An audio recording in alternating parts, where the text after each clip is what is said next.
exactly what this is supposed to be. Like it was just something I came up with at the last minute to give like a fancier underdash, because that's how the logo is supposed to spell out: Hill underdash Lins, Hillins.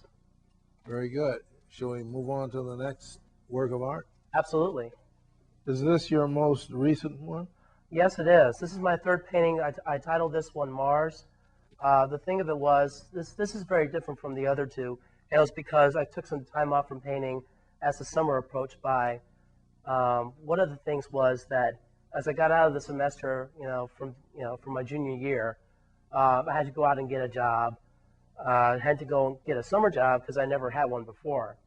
And when I came back into the fall, as school started again, there was never any chance of applying for painting. I thought that I could apply for another painting class, but that there was a whole lot of other work that needed to be done, because I've entered my senior year and everything had to be locked in as far as boot camp like requirements were concerned. It was like boot camp time for the rest of the fall semester, considering the class requirements that needed to be met. And then when the winter session arrived, I had applied for Richard Clank's painting class. And Richard Clank is one of the guys who've pulled on through for me in doing this stuff, helping me figure out how I could do it, what's possible in expressing what you need to express. Just, it was a winter session. It was an art theory class, and what happened was that you could make your own art however you like it. It didn't matter how you did it or what you did. All it mattered was, as he put it in his own words, the right making of the thing to be made. So Richard Clank is the one who pulled through for you in doing what you wanted to do, which was to take a type of media from Japan and retranslated it as fine art.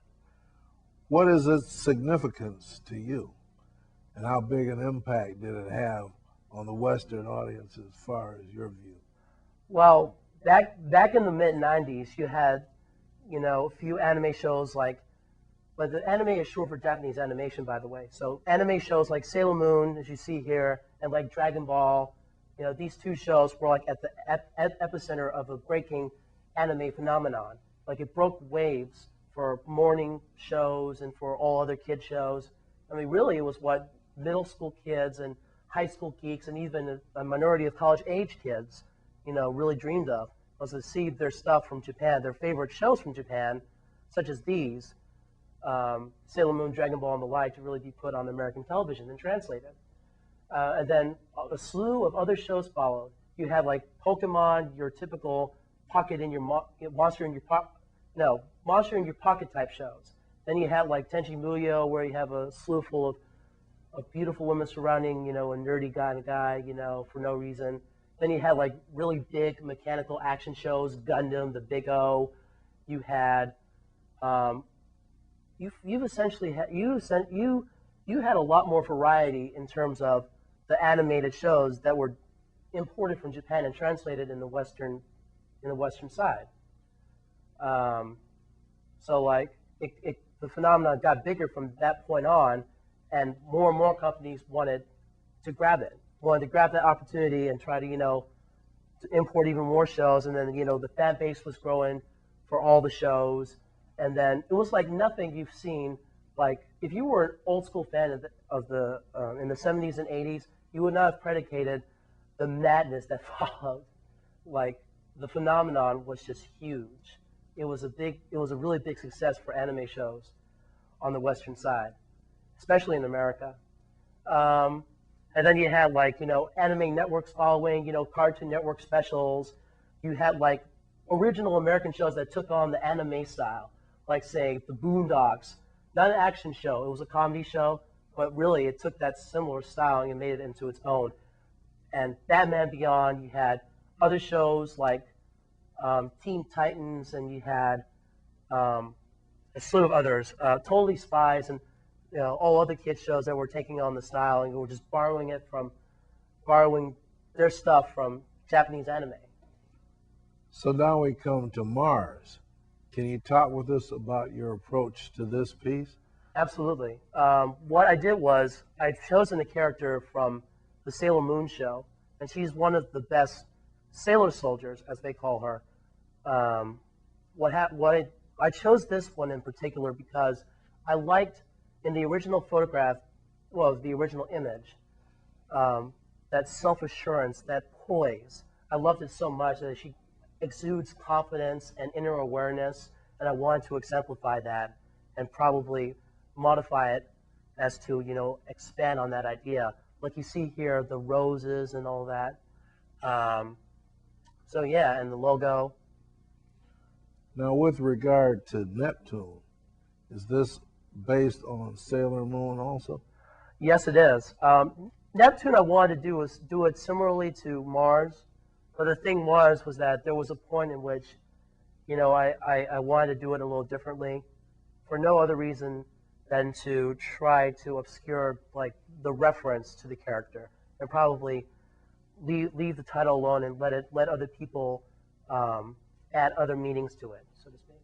I see this one as different from the other painting. Did you do this deliberately, or were you compelled to make another style? It was more likely a thresh. I was like on the threshold of doing it either, diverging from the original image or just, keeping on with the spirit of the Mars painting, not trying to give it the same anime look as in the original. But then I decided, I was in the middle of finishing this, and then I wanted to do something different. So it was a little bit of both. So how do you see it now? I see it now, the way I see it as like ghosts, sea ghosts, or like sea creatures. Like it looks like it's set underwater. It's called Neptune. Neptune was was the god of the seas. But here you see it, with different implications. You see like it's underwater with the light from below, and then you see these creatures actually standing by, standing for like 5 dimensions of personality, like 5 different personalities that stick together. You see here, I especially like this one because it exudes a sense of wisdom and awareness. It's like, it exudes consciousness, a lot like with one of my Hillary and Lindsay paintings. These two exemplify beauty and a little bit of vanity, and this one exudes determination, grit. And see right here, this I needed to, to balance off from all this static posing, all these static figures, as to be the only one that's like small and like floating right towards the audience. I wanted to have that effect. Well, I'm pleased to present you with the International History Week Fine Arts Award, Michael. Thank you. And our guest today has been Michael David Bloom. I'm glad that you were able to join us for today's edition of International Definition. And now, until our next broadcast, I'm your host, Kenneth Freeland, thanking you for joining us today.